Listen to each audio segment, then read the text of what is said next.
Welcome to Thriving with ADHD, a podcast where we'll share everyday practical tips to thrive in life as an adult with ADHD. This podcast is brought to you by Animo Sano Psychiatry, a behavioral health practice with a specialist ADHD clinic based in North Carolina. And this is your host, Nada Pupovac.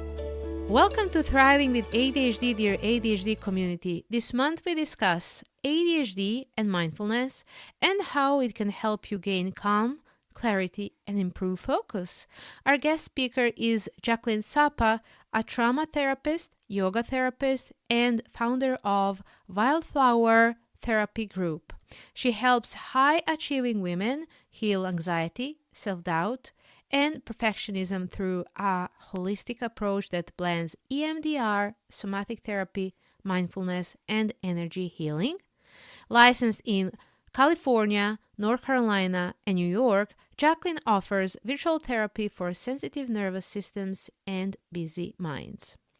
Jaclyn, welcome to Thriving with ADHD. I am happy that you are here and that we got connected, and I'm happy always to bring someone outside of Animo Sano Psychiatry. We are usually featuring our physician assistants, and they're great, but it's also nice to have someone from the outside to give us a fresh perspective. And this time we are talking about mindfulness and ADHD. And I feel like mindfulness is such a buzzword, and I can't wait to talk to you as someone who is an actual expert in this topic to actually let us know what's the trick and how we can use it to improve the lives of people with ADHD, but I suppose it will be applicable for everyone else. So welcome once again. Yeah, thank you so much. It's great to be here, Nada, and I'm excited to talk about this topic. I have lots to say about it, and Nice. it's a great subject to explore together. Absolutely. So let's get started. And can you share how mindfulness and meditation can specifically benefit individuals with ADHD? Yeah, sure. So, as I'm sure many of the listeners know, people living with ADHD often have difficulty focusing and paying attention to details. They can become easily distracted, and following through on tasks that take a lot of mental effort or even aren't interesting to them can really be difficult. So, having a practice of meditation and mindfulness trains the mind to concentrate on one point of focus. So we call this in meditation, we call it the object of meditation. So that might be the breath, a word, an affirmation, or a mantra, as we say in yoga. It could even be a candle that's lit and you're holding a soft gaze. But whatever it is, we want to train the mind to just focus on that one object of meditation. And it's often a practice of coming back and forth to that object of meditation. So somebody doesn't start a meditation or mindfulness practice by just being able to focus perfectly. It's a practice. It's uncomfortable, and it's constantly returning to the object of meditation. And it's sitting in that discomfort without resisting it or pulling away from it. So, in meditation and mindfulness, we're really training the mind to be able to focus, to concentrate, and developing that skill, right? Which is huge for people living with ADHD. Yes. And I have more to add to that topic, but feel free to ask me anything about that before we move on. From what you said, it kind of sounds hard to achieve for people with ADHD. So can we talk about some simple beginner steps that people can take to cultivate this mindfulness or meditation practice, especially if they struggle to focus? Absolutely. Yeah. So I want to mention that this is a difficult task for anybody, but it can be especially difficult for those living with ADHD. So getting started is one of the most difficult tasks. And I think coming to it with a mindset of this is gonna suck, right? Yeah, So yeah, yeah. It's fair enough. Fair enough. Yeah, right? And yeah. so embracing that, knowing that like it's just not going to be comfortable. And it's just a matter of getting started, which is not Mm. easy, but having that momentum can create that motivation and that movement. But also, knowing that there's different ways that can be helpful for people with ADHD. So one thing is doing a mindfulness or meditation practice that includes movement, right? So that might look like a walking meditation. Mm. It might look like, simple daily tasks like brushing your teeth, but being mindful about it. Just standing Okay. there, looking in the mirror, just brushing your teeth, not also listening to a podcast or, you know, closing the blinds, just simply doing that one thing. Or it Mm. might be mindfully eating, just sitting there and eating your food, noticing the taste, the texture, the sounds, rather than, sitting in front of the TV eating your dinner. Ah, ah, ah, ah. Things like that. Can Yeah, help. and Hmm. also, I recommend, starting small, rather than saying, oh, I'm going to meditate for 30 minutes, start with 1 minute or two Mm. minutes and Yeah, slowly and gradually work your way up. yeah. Well, Jaclyn, I was trying a few times and I have no ADHD, and 10 minutes is a lot for me. So, Hmm. Yeah. 1 minute sounds like simple and short enough that hopefully people can try with and start with and then build up from there. But Yeah. it's hard. Just to say that it's hard for everyone. So, That's- related to that, what do you say from your practice, from your experience, are some common challenges for people with ADHD um, that they face when they start mindfulness practice? And are there some tips and advice and tricks that they can use to overcome these challenges? Yeah. So I think one of the biggest challenges is getting distracted. Mm. Right. So I Yes. mentioned a few minutes ago about it's a practice of coming back to the object of meditation over and over and over and over, Uh-huh. right?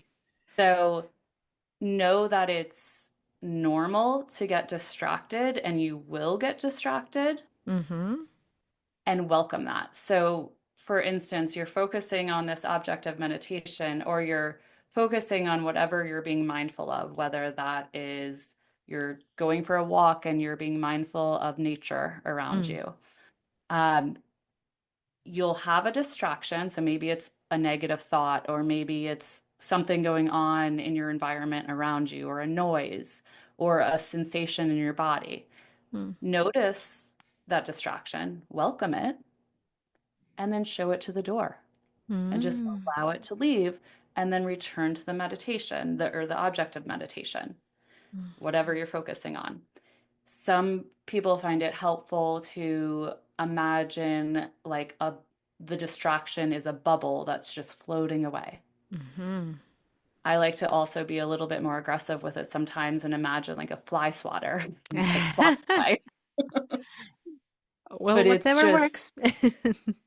yeah, whatever works for you. But the idea is to not get frustrated by the Mm. fact that there's a distraction and start to think, oh, I'm doing this wrong. I can't do this. Mm. Just know Mm. that Mm. this is part of it. And you're building that muscle of being able to come back to the object of meditation or whatever it is that you're being mindful of by getting distracted. So it's helpful to get distracted in some way. Mm-hmm. Mm-hmm. That's helpful. I'd say very important maybe people for people to learn to not beat themselves up, and Mm. even if the moment of distraction happens, uh, which happens to everyone, it's not a biggie. You can just come back to what you were doing. and Yep. no big fuss around it. So I love that. Yeah. So because it's kind of tricky and maybe people will need some time to get into it, but it's definitely helpful. How it is that um, people can track, especially with ADHD, how they can track their progress and benefits from a mindfulness and meditation practice to say, okay, all these struggles is worth something. Yeah, yeah, I'm achieving something here. So how it is that they can tell the difference? Yeah. So there's a few ways. Mm-hmm. So I would recommend tracking daily symptoms like your mood, your focus level, your energy level, and whatever symptoms that maybe are interfering with your ability to live your best life, Mm-hmm. right? So whatever those symptoms are, you can track them on a notepad, in a tracking app, whatever works for you, and start to notice the increases and decreases and the fluctuations of that. Also, noting wins, right? So whether you a Mm-hmm. notepad in your phone or I don't know, a whiteboard in your office, whatever you have, just note when you do something that is different and new. Like maybe you took a deep breath instead of reacting, or you return to a work task more quickly than you normally used to. And Mm. so keeping track of that, because it's easy to forget all those little wins, right? So then if you have Yes. a list of what you did differently and what you did well, then you can, conceptualize your improvement better.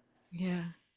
It's definitely motivating when, and especially important when people are making these small changes and noting the wins and changes in behavior is I think is crucial and maybe keeps people motivated to just keep going with the mindfulness practice. So yeah, thanks for Yeah. sharing that, and it's very important reminder actually. um, so and we're always talking about this, ADHD is managed from different fronts and different points. There's medication, there's psychotherapy, and then mindfulness and sleep and nutrition, etc. Mhm. So I suppose what I'm trying to say here is mindfulness can also be integrated with other holistic therapies and medication therapy approaches. So for a comprehensive approach to managing ADHD, how actually can mindfulness be integrated with other approaches of ADHD treatment? Yeah, that's a great question. So there's a couple or several ways, really. Mm-hmm. You can integrate it through bringing it into whether it's a treatment session Mm. or whatever it is, you can bring a practice of mindfulness into that. So, for instance, if it's a therapy session that is more focused on cognitive behavioral therapy, let's say, you could bookend the session with a mindfulness practice. So maybe you start the session with a mindfulness meditation and Mm. some breath work, and then maybe you end the session with some somatic movement, connecting with the breath, or, focusing on a little mindful eating exercise. Like there's an exercise where you can take a piece of candy, or often people will use a raisin because a raisin has lots of texture and flavor to it. So, Mm-hmm. and you just kind of you have that in your mouth and you just notice the texture and the taste and the sensations of that. Mm-hmm. So these little tools can just be brought into the session to incorporate it, but doesn't make it the whole focus of Mm. the treatment. Mm-hmm. There's also just kind of teaching these different mindfulness techniques for the client to do on their own, right? So Mm-hmm. to do as a daily practice or a weekly practice between sessions, so it's integrated in the treatment throughout their daily life. Mm-hmm. And then I'd also mention that it's a really nice practice to pair with any kind of movement Mm-hmm. practice. So, because it's easier to get into a place of stillness when after you've gotten the energy up. Uh-huh. So, if you're doing, dance or some kind of exercise program, you get that energy up, and then you can come down and sit in that stillness and be able to achieve that focus more easily. All right. Okay. That's interesting and good advice. Walking, running, does that count as well? Absolutely. Yeah, Yeah. yeah. Yeah. I mean, Perfect. that would be Hmm. like if you're somebody who's into that kind of, Hmm. walking, running, the best time to do a meditation would be right after that. Mm, Interesting, interesting. I would like also to touch on your personal experience and insights. So, can you share any personal or client experiences that highlight the impact of mindfulness on ADHD symptoms?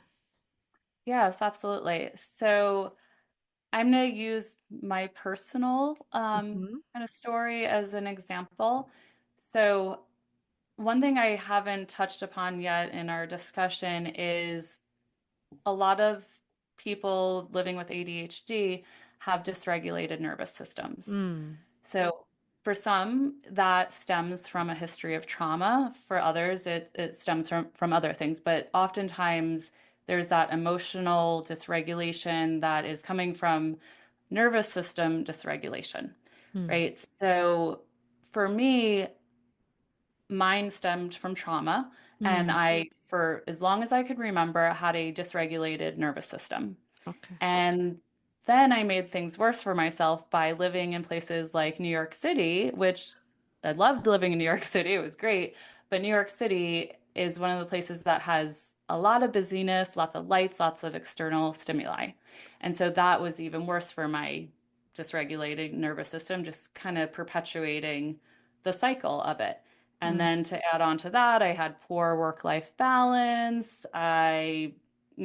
Wasn't able to spend time in taking care of myself through, regular mindfulness practices and exercises and eating healthy, right? So I was constantly living in a state of, having trouble focus, feeling antsy, feeling anxious, mm, mood swings, a lot of, and mm, and at the time I was also being treated for ADHD, and it was an issue for me in my life, something I struggled with. mm-hmm.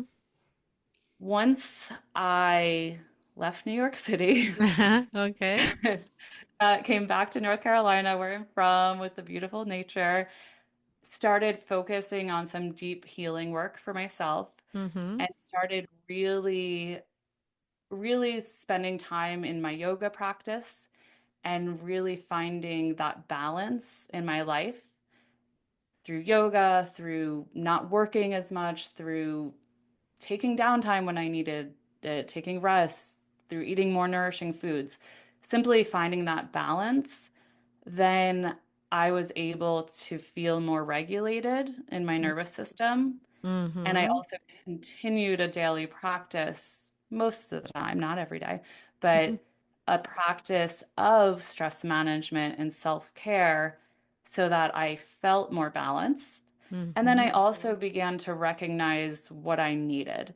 So for me, I'm easily distracted and I have difficulty focusing. So when I work, I need to make sure all my distractions are away from me. Like my cell phone is away. I have a quiet space to work on in. I'm doing one thing at a time. I can't Mm, multi. I'm just not able to. I lose my focus and then I can't get back to it. So I've taken the mindfulness tools that I've learned and I've applied it to my everyday life. And I'm mm-hmm. not always perfect with it, right? I have days that I really struggle and days that I don't, but I try to make it a daily practice. Excellent. And thank you for sharing your story. It was Yeah. very valuable. And from what you said, it sounds to me that like multitasking is actually opposite of mindfulness. Concentrating on doing one thing at a time is in the spirit of mindfulness. So even well, that sounds to me, and I might be wrong, but even through your work and how you approach it, you are practicing mindfulness because you are concentrating on one thing at a time and giving it your attention. So Absolutely. that's Yeah, amazing. And plus, and that's one small way that somebody can start practicing mindfulness is not multitasking, yeah. right? Okay. Let's do that. Yes. Yes. That's again. Thanks for that. And we are really valuable and something we can all start from and build from there and just try to be more connected with ourselves, with nature, and everything you said really, really resonates with me. Thank you, Jaclyn. So, if there is one thing that you would like our listeners to remember from this episode, tip, advice, recommendation, what that would be? Yeah, so two things Mm-hmm. that I might have mentioned too many times in this episode, and I'm sorry if it's too much, No but problem. just keep coming back to the object of meditation. Just Uh-huh. keep coming back to it over and over and over. And in time, and it Mm-hmm. might be a really long time, but Mm-hmm. in time, it will feel more natural and it will come more easily. Okay. All right. And oh, the second thing, it's a Uh-huh. daily practice every It's a single day. daily. Even when you get good at it, it's still a daily practice for the Mm. rest of your life. Mm. And can I ask a question? Is it better 1 minute, but every day, like regularly, than, I don't know, half an hour and then forget about it for a month, then come back to it and so on? So I what would would, say, yeah, I think it could be different for everybody. okay, I would say 1 minute a day is better than 30 minutes a month, but okay, maybe 30 minutes a week might be okay, better for some okay, than 1 minute a day. okay. But equal frequency and regular practice is the key. Yeah, All yeah, right. Okay. consistency. Okay. Totally. Gotcha. Yeah. Super. Now, Jaclyn, if people want to learn more about you, your work, how they can connect with you, website, social media, office, please share with us. Yeah, so you can find me on Instagram at Holistic Trauma Therapy. Mm-hmm. And my website is wildflowertherapygroup.com. So we're a therapy practice that primarily works with people navigating trauma and the symptoms that stem from trauma, which can include anxiety, ADHD, depression, relationship issues, the Mm. lots of things. And we take an approach that is more holistic, so embodies the mind, body, and spirit, including things like yoga and mindfulness and Reiki energy healing and EMDR and different treatment approaches that incorporate the mind and body. Mm-hmm. Mm-hmm. Mm-hmm. Because they're equally important. Exactly. All right. Yep. All Yeah. right. Sounds great. And thank you so much for sharing this information. And everyone is more than welcome to connect with you. So, thank you once again for this conversation. Thank you for answering all my questions. I had lots of them, and I absolutely love this. I hope we will have you in the future in some of the next episodes to talk more about mindfulness and ADHD. Great. Thank you so much. It's been wonderful connecting and talking about this really important subject. Thanks for Yeah, having me. no problem. You're welcome. Thank you for listening to Thriving with ADHD. This show is produced by Animo Sano Psychiatry. Please follow, rate, or share our podcast on Spotify, Apple Podcasts, or any other streaming app of your choice. Music is by Daddy's Music from Pixabay. For more information about Animo Sano Psychiatry, please visit animosanopsychiatry.com.